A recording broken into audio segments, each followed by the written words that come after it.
सम्पूर्णमा नमस्कार। यो हो ट्रेन्डिङ नेपाल। ट्रेन्डिङ नेपालको अर्को भिडियोमा यहाँहरूलाई स्वागत छ। आज हामी यस भिडियोमा बालेन शाह को हुन् त बालेन शाह भन्ने विषयमा चर्चा परिचर्चा गर्न गइरहेका छौँ। यदि हजुरहरू बालेन शाहको फ्यान हुनुहुन्छ भने सर्वप्रथम त च्यानललाई लाइक र सब्सक्राइब गर्न भने चाहिँ नभुल्नुहोला है। र भने चाहिँ हामी बालेन शाह को हुन् त बालेन शाहको हामी बायोग्राफीतर्फ लाग्नेछौँ। को हुन् बालेन शाह, राजनीतिमा कसरी आए त बालेन शाह? बालेन शाह उर्फ बालेन्द्र शाह। बालेन शाहको जन्म चाहिँ 27 अप्रिल 1990 भएको हो। उनी नेपालका चर्चित ऱ्यापर्स, सिभिल इन्जिनियर तथा काठमाडौँ महानगरपालिकाका 15औं मेयर हुन्। उनले साङ्गीतिक यात्रा हुँदै राजनीति क्षेत्रमा प्रवेश गरी युवा पुस्ताको प्रतिनिधि नेतृत्वको रूपमा आफूलाई स्थापित गरिसकेका छन्। युवा पुस्ताका मुटुका ढुकढुकी मानिन्छन् बालेन्द्र शाह उर्फ बालेन शाह। बालेन शाहका पिताका नाम डाक्टर रामनारायण शाह हो, जो चाहिँ आयुर्वेदिक डाक्टर हुनुहुन्छ। र उहाँको मम्मीको नाम चाहिँ ध्रुवदेवी शाह हो। बालेन शाह मधेसी परिवारमा जन्मिएका शाहले आफ्नो बाल्यकाल काठमाडौँमै बिताएका थिए। उनले प्रारम्भिक शिक्षा पुरा गरेपछि उनले सिभिल इन्जिनियरिङ अध्ययन गर्न भारतको कर्नाटक स्थित विश्वविद्यालयमा सफ्टवेयर इन्जिनियरिङमा स्नातकोत्तर प्राप्त गरेका छन्।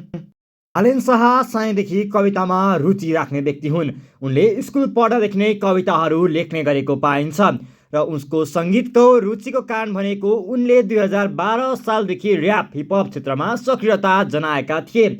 समाजमा भएका विकृति, भ्रष्टाचार, बेरोजगारी र युवाहरूको समस्यालाई आफ्नै गीत मार्फत उठाउँदै उनले छुट्टै युवामा लोकप्रियता कमाएका छन्। उनका गीतहरू अहिले पनि युट्युबमा भाइरल भेटिन्छन्। उनको पहिलो गीत सडक बालक बलिदान जस्ता गीतहरूले उनलाई राष्ट्रिय स्तरमा चिनायो।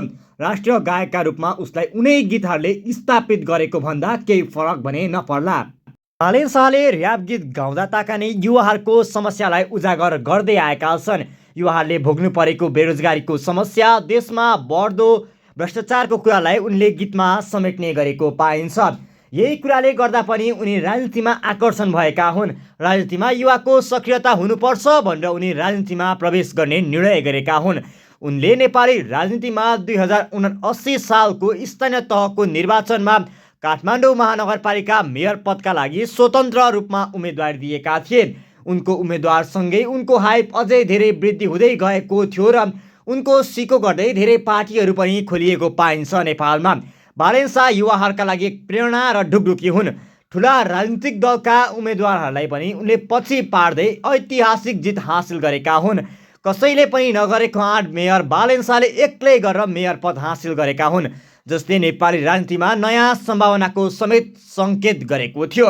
मेयरले सुरुमा सुशासन, फोहोर व्यवस्थापन, सडक व्यवस्थापन र भ्रष्टाचार नियन्त्रणलाई प्राथमिकतामा राख्दै काम अगाडि बढाएका थिए। यही कुराले पनि युवाहरूले उनलाई बिस्तारै मन पराउन थालिसकेका छन्। तर्फ भने बालेन शाहलाई मास्टर माइन्डको रूपमा पनि हेर्न थालिएको छ। बालेन शाहको भित्रभित्रै के पाक्दैछ त यो कुरा कसैलाई पनि थाहा हुँदैन। उनकै नजिकका मित्रहरूलाई पनि यो कुरा भने थाहा हुँदैन। सबै कुरा गोप्य रूपमा प्लानिङ गरिरहेका हुन्छन्। बालेन सामाजिक सञ्जालमा त्यति सक्रिय हुन चाहँदैनन्।